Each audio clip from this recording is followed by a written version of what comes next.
तो दोस्तों एक बार फिर से स्वागत है आपके अपने एजुकेशन चैनल पे दोस्तों, एजुट्यूबर देव पे। तो दोस्तों आरपीएससी यानी कि राजस्थान लोक सेवा आयोग की ओर से एक प्रेस नोट जारी किया गया था। अब ये प्रेस नोट जो है दोस्तों ये काफ़ी पुराना है, कम से कम 8 से 10 दिन पुराना है दोस्तों। लेकिन अब आप सोच रहे होंगे मैं इस प्रेस नोट को लेके क्यों आया हूँ। तो दोस्तों कई सारे अभ्यर्थी ऐसे हैं जिनके मन में एक शंका थी कि ये जो पूर्व सैनिक वाला जो मैटर है, जो एक डीसी कैटेगरी, जो एक जो है मंत्रालय के जो कर्मचारी उनका, और दोस्तों दूसरा एक होता है अपने एक्स सर्विसमैन वाला जो मैटर है, जिसमें आरएएस 2018 को लेकर कोर्ट में एक केस चल रहा था जिसके ऊपर से रोक हटी थी। हालांकि अब तो पूरी प्रक्रिया ही रिजल्ट की दोबारा करने का आदेश है। लेकिन दोस्तों ये मैटर है क्या, तो इस मैटर पर जो है एक अपने सब्सक्राइबर, एक अपने व्यूअर जो है पूर्व सैनिक, उन्होंने हमें एक प्रश्न पूछा था। तो वहाँ मैं उनका रिप्लाई नहीं कर पाया था अच्छे से, तो उसके लिए मैं एक अलग से वीडियो लेके आया हूँ। तो आप सब भी देखिए, जो एक्स सर्विसमैन है और जो नहीं भी हैं वो भी देखिए, तो इस मैटर को आप समझ पाएंगे दोस्तों। तो सबसे पहली बात दोस्तों, इसका एक प्रेस नोट देखते हैं। देखिए, ये भूतपूर्व सैनिक कैटेगरी आरएएस परीक्षा 2018 के अंतर्गत भूतपूर्व सैनिक वर्ग के निम्नलिखित रोल नंबर वाले अभ्यर्थी भी जो दिनांक 11/12/2020 से 15/12/2020 आयोग कार्यालय में उपस्थित होकर स्वयं की भूतपूर्व सैनिक वर्ग की पात्रता के संबंध में साक्ष्य यानी कि सिविल जॉब एनओसी, पीपीओ जो उनका पेंशन परमानेंट रोड होता है वो, दोहरा लाभ प्राप्त नहीं करने का शपथ, सेना डायरी नियुक्ति में कार्यकरण के दौरान इस परीक्षा में आवेदन की स्पष्ट सूचना जो भी लागू हो प्रस्तुत करें। ये रोल नंबर भी दिए हुए हैं।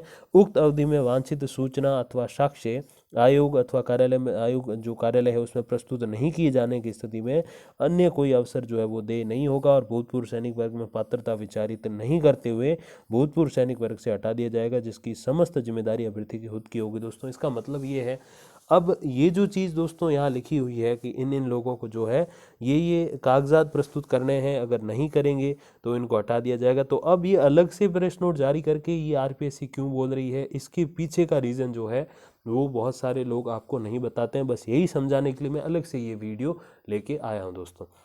इसके लिए दोस्तों क्या है कि आपको एक और न्यूज़ देखिए कि आरपीएससी की ओर से अधिवक्ता एमएफ बैग ने शपथ पत्र पेश करके कहा, ये कल की न्यूज़ है दोस्तों, कि मंत्रालय कर्मचारी के कोटे से 78 और पूर्व सैनिक के कोटे से, देखिए दोस्तों ध्यान से, पूर्व सैनिक कोटे से 19 अपात्र अभ्यर्थियों को बाहर कर दिया गया है। ऐसे में मुख्य परीक्षा का संशोधित परिणाम जारी किया जाएगा। तो हालांकि वो कैंसिलेशन बाद में हुआ, लेकिन पहले का ये है दोस्तों। तो ये 19 अभ्यर्थियों को, जो अभी मैंने रोल नंबर्स भी बताए थे, उनको बाहर क्यों किया गया दोस्तों, उसके लिए आपको ये न्यूज़ देखनी है कि सरकार ने, देखो, पूर्व सैनिकों को अब 10 वर्ष व न्यूनतम अंकों में छूट। सरकार ने पूर्व सैनिकों की राजकीय सेवाओं में नियोजन के लिए आरक्षण के प्रावधानों में कई संशोधनों को मंजूरी दी है। अब अधिकतम आयु सीमा में 5 वर्ष की छूट बढ़ाकर 10 वर्ष की गई है। तो जो आयु एज लिमिट था, जो पूर्व सैनिकों के लिए, एक्स सर्विसमैन के लिए अलग था दोस्तों, नॉर्मल जो अभ्यर्थी होते हैं उनसे, तो उसमें 5 वर्ष की जगह छूट अब 10 वर्ष की होगी। तो जैसे दूसरों की 40 है तो इनकी 45 नहीं 50 होगी। एक चीज़ ये, राजकीय सेवा में पूर्व सैनिकों के लिए न्यूनतम अर्हता अंकों में 5% की छूट को अभ्यर्थियों की अनुपलब्धता की स्थिति में 5% और बढ़ाने का निर्णय किया गया है। तो न्यूनतम अंकों में 5% की छूट थी, जो अब जो है 5% और यानी कि 10% जो है कम अंकों में भी उनको ले लेंगे। आवेदन के समय कंप्यूटर प्रयोग की योग्यता प्रमाण पत्र संबंधी शिथिलता देने का निर्णय लिया गया है, यानी कि कंप्यूटर यूजेस उनको नहीं भी आता है तो भी उनको ले लेंगे।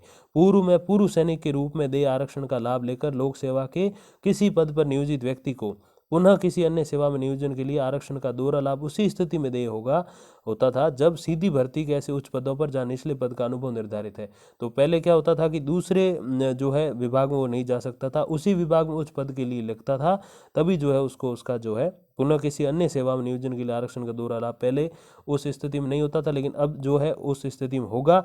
लेकिन पहले क्या होता, देखिए दोस्तों लिखा हुआ है, लोक सेवा के किसी पद पर नियोजित व्यक्ति को पुनः किसी अन्य सेवा में नियोजन के लिए आरक्षण का दोहरा लाभ उस स्थिति में मिलेगा जब सीधी भर्ती के ऐसे उच्च पदों पर निचले पदों का अनुभव निर्धारित है। तो पहले तो क्या होता था कि निचले पदों का अनुभव होता था तभी वो उच्च पदों में जा सकते थे, लेकिन अब ऐसा नहीं है। अब जो है वो जो है दूसरे किसी विभाग में भी उच्च पद पे लग सकते हैं, पहले लगे हुए हैं। तो पहले क्या होता था, खाली अपग्रेडेशन, या यूं कहें कि दोबारा एक बार पूर्व सैनिक का फायदा जो कोटे से भर्ती होते हैं, वो पहले क्या होता था कि जिस विभाग के, उसी विभाग के ऊंचे पद पे लग सकते थे। जैसे देखो एक होता है दोस्तों अपने संस्कृत शिक्षा विभाग या शिक्षा जो निदेशालय है, और एक जो है माध्यमिक शिक्षा निदेशालय।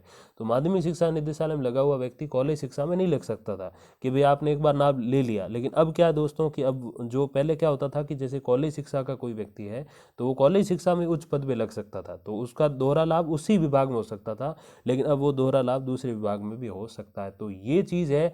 अब इस चीज़ के लिए उस प्रेस नोट से क्या लेना देना है, तो वो लेना देना दोस्तों ये है कि 5 वर्ष की छूट बढ़ाकर 10 वर्ष कर दी है, और 5% की छूट बढ़ा के 5% और कर दी है। तो दो चीज़ें ये। तीसरा एक व्यक्ति ये है कि अब वो दूसरे विभाग का भी है तो इसमें अपग्रेडेशन पा सकता है। तो इन चीज़ों को क्लैरिफाई करने के लिए उन सबसे उनके पीपीओज वगैरह कागजात मंगवाए थे, और वो लोग शायद नहीं लाए होंगे, तो इसीलिए उन जो है 10 15 20 अभ्यर्थियों को बाहर कर दिया गया। और यही जो पूरा मैटर है दोस्तों एक्स सर्विसमैन का है। तो जो एक हमारे जो सब्सक्राइबर व्यूअर माननीय पूर्व सैनिक, उन्होंने मेरे से जो प्रश्न किया था तो उसका ये आंसर है। तो आई होप कि उन्होंने वीडियो देखा होगा, बाकी मैंने उनको कमेंट में भी रिप्लाई करने की कोशिश की है। तो दोस्तों ये था पूर्व सैनिक का मैटर। और अगर आपको बात समझ में आई है तो आप प्लीज़ लाइक कीजिए वीडियो को, और शेयर कीजिए ज़्यादा से ज़्यादा। Thank you very much for watching. धन्यवाद, नमस्कार।